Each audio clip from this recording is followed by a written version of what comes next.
Tiniyak ng Malacanang na hahanap ang pamahalaan ng win-win solution para sa mga manggagawa at employer.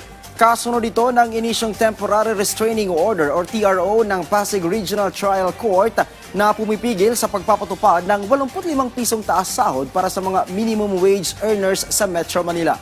Ayon kay Palace Press Officer at Undersecretary Claire Castro, susunod ang pamahalaan sa TRO. Pagsisiguro ng palasyo, hindi rito natatapos ang pagsisikap ng administrasyon na maisulong ang kapakanan ng mga manggagawa at patuloy nitong ipaglaban ang nararapat na benepisyo para sa kanila. Ilalaban po kung ano po ang nakikita ng pamahalaan na nararapat sa ating mga manggagawa.